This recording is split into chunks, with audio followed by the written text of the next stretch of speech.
एक मित्र ने कहा कि why do you call yourself भगवान?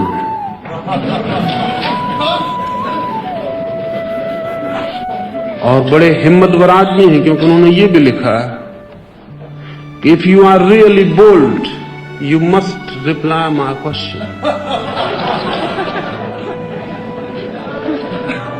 पूछा, आप अपने को भगवान क्यों कहते हैं?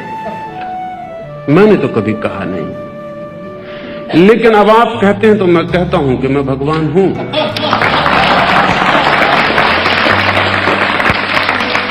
और ये इसलिए कहता हूं कि भगवान के सिवाय और कुछ होने का उपाय ही नहीं है।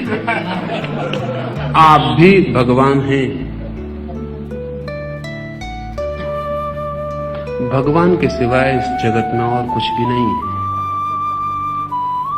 तो अगर कोई दावा करता हो कि मैं भगवान हूं और आप भगवान नहीं हैं, तब यह दावा अपराधपूर्ण है। मैंने कभी कोई दावा नहीं किया, मैंने कभी कहा भी नहीं,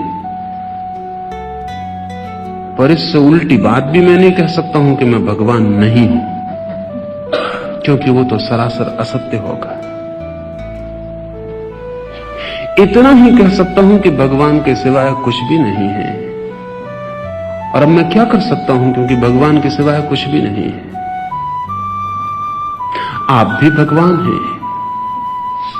इसका पता ना हो ये हो सकता है, इसका पता हो ये हो सकता है। जिसको पता नहीं है उसे पता करने की कोशिश करनी चाहिए। भगवान का अर्थ है अस्तित्व, शुद्धतम अस्तित्व। वो जो हम हैं अपने मौलिक स्वभाव में, उसका नाम ही भगवत्ता है। लेकिन हमारे मन में भगवान की न मालूम क्या क्या धारणाएं, उससे तकलीफ होती। कोई सोचता है भगवान वो जिसने दुनिया को बनाया, तो स्वभाव तो मैंने दुनिया को नहीं बनाया,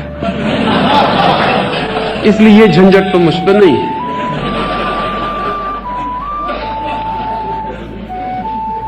कोई सोचता है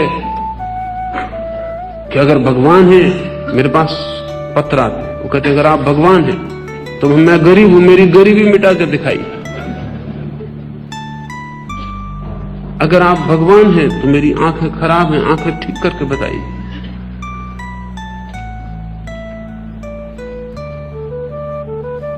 नहीं, भगवान से वैसा भी मेरा कोई प्रयोजन नहीं है। आपकी आंखें खराब हैं, इसके लिए आपके भीतर का ही भगवान जिम्मेवार है, उसमें थोड़े फर्क करिए। आप गरीब हैं, आपके भीतर का भगवान ही जिम्मेवार है, उसमें कुछ थोड़े फर्क करिए। और किसी बाहर के भगवान की तरफ मत देखिए, क्योंकि जिसे भीतर का भगवान ही नहीं दिखाई पड़ रहा, उसे बाहर का भगवान दिखाई नहीं पड़ सकता है। नहीं, मैं कोई ताबीज प्रकट करने वाला भगवान भी नहीं कि कोई चमत्कार दिखाइए अगर भगवान है। ऐसे तो मदारियों में भी भगवान होते हैं, लेकिन भगवान मदारी होने में बहुत रस लेते दिखाई नहीं पड़ते। भगवान से मेरा अर्थ है कि वो जो आपकी शुद्धतम सत्ता है, जहां सब कचरा, जहां सब व्यर्थ असार अलग करके आपने अपने को देख लिया है, तो आप भगवान हैं। कोई दुनिया बनाने की जरूरत नहीं है आपके भगवान होने के लिए, नहीं तो फिर आप भगवान कभी हो ना पाएंगे, पक्का समझ लेना। किसी की आंखें ठीक करना जरूरी नहीं है आपके भगवान होने के लिए, नहीं तो फिर आप भगवान कभी हो ना पाएंगे। और या फिर कोई डॉक्टर भगवान हो जाए। भगवान होने का अर्थ ही यह है कि वो जो हमारे भीतर छिपा स्वभाव है, जो ताव है, वो जो हमारे भीतर का अस्तित्व है, उस अस्तित्व की प्रतीति, उस अस्तित्व में प्रवेश। तो ये झंझट भी आपकी अलग कर दूं। नाहक आपको लगता है कि मैंने क्यों अपने को भगवान कहा, अभी तक कहा नहीं था, आज मैं आपको कह देता हूं मैं भगवान हूं। उससे अड़चन मिटेगी, उससे सुविधा हो जाएगी। लेकिन इसका यह मतलब आप मत समझ लेना कि आप कुछ और हैं।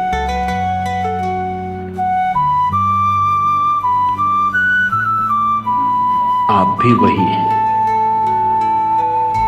देर अबेर होगी आपको पहचानने में, लेकिन चेष्टा करें तो पहचान ले सकते हैं। भगवान होना कोई दावा नहीं है, भगवान होना हमारा सहज स्वभाव है।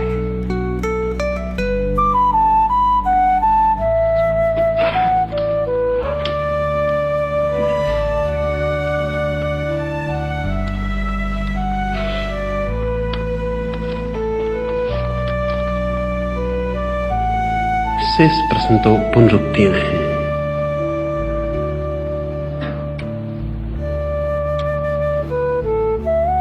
दो बातें अंत में। प्रश्न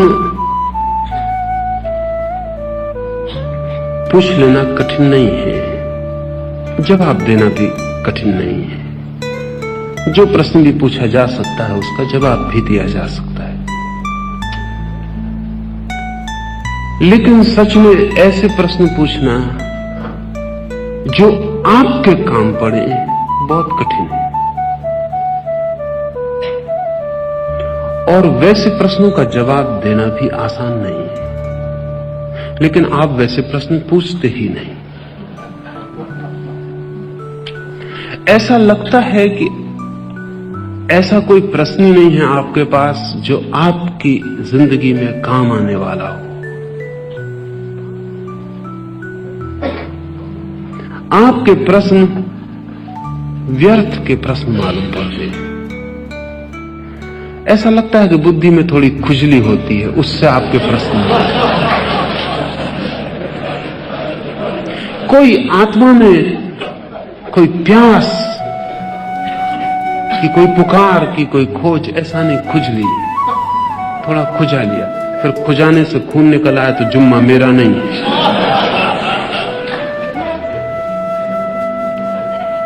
फिर पीछे तकलीफ हो तो जुम्मा मेरा नहीं है।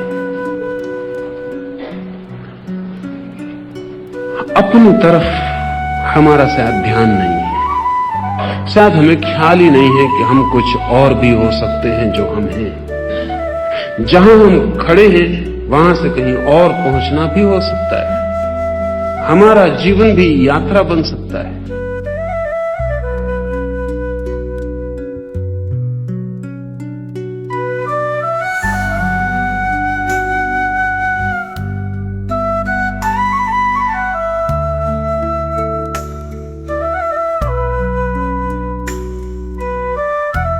उसका हमें कोई ख्याल नहीं। हम पूछे चले जाते हैं कुतूहलवश,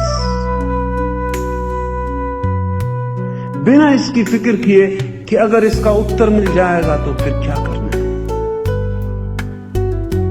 जैसे एक मित्र ने पूछ लिया, आप अपने को भगवान क्यों कहलवाते हैं या कहते हैं? कोई भी उत्तर हो, इससे उस मित्र को क्या होगा? कोई भी उत्तर हो, मैं कह दूं मैं भगवान हूं, मैं कह दूं मैं भगवान नहीं हूं, इससे उस मित्र को क्या होगा? मेरे संबंध में दिया गया कोई भी वक्तव्य उस मित्र को क्या लाने वाला है? खुजली है, थोड़ी खरोंच लग जाएगी, तकलीफ होगी। जिस मित्र ने पूछा है वो परेशान घर लौटेगा। अगर जवाब ना दूं तो वो समझेगा कि मैं हिम्मतवर नहीं हूं, जवाब दूं तो उसकी खुजली में खून निकलेगा, वो भी मुझे पता। प्रश्न से उसे कोई हल नहीं होने वाला है, कोई राहत नहीं मिलने वाली है। फिर किस लिए पूछा है? हमें ख्याल ही नहीं हम क्यों पूछ रहे हैं। इसलिए हम बहुत से प्रश्न पूछते हैं, बहुत से उत्तर इकट्ठे कर लेते हैं और हम वैसे के वैसे ही रह जाते हैं जैसे थे। आगे के लिए आपसे कहता हूं, थोड़ा सोचकर पूछें और सोचने के लिए एक कसौटी रख लें कि इसका जो उत्तर मिलेगा उससे मैं क्या कर सकता हूं। एक गांव में मैं था, दो बूढ़े मेरे पास आए, एक जैन था एक हिंदू था, दोनों पड़ोसी। दोनों ने मुझसे कहा कि हमारा 50 साल का विवाद है। दोनों साथ पढ़े, दोनों बड़े साथ, ये हिंदू है मैं जैन हूं। मैं जैन हूं, मैं मानता हूं कि किसी ईश्वर ने जगत को नहीं बनाया। ये हिंदू है, ये मानता है कि जगत को ईश्वर ने बनाया। इसमें कुछ निर्णय नहीं हो पाता, विवाद होता रहता है। अब तक कोई हल नहीं हुआ। आप आए हैं, आप हल कर दें। मैंने उनसे कहा कि अगर मैं हल भी कर दूं तो फिर तुम क्या करोगे? अगर ये पक्का हो जाए कि जगत ईश्वर ने बनाया, फिर तुम्हारे क्या इरादे? अगर ये पक्का हो जाए कि जगत ईश्वर ने नहीं बनाया, तो तुम्हारे क्या इरादे? उन्होंने कहा इरादे का क्या सवाल,